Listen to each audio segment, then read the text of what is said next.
Hi, Lou Manfredini, Ace's Home Expert. In this video, we're going to talk to you about that toilet that overflows when you flush it, what might be the cause and how you can fix it. Okay.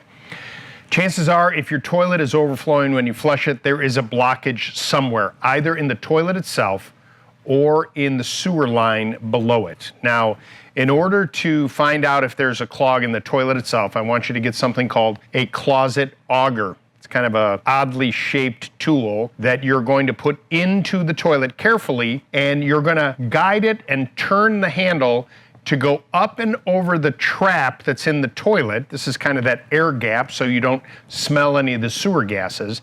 And you're going to move that back and forth to try and dislodge what could be the clog causing this to overflow when there's that rush of water going into the toilet. Chances are that's the problem.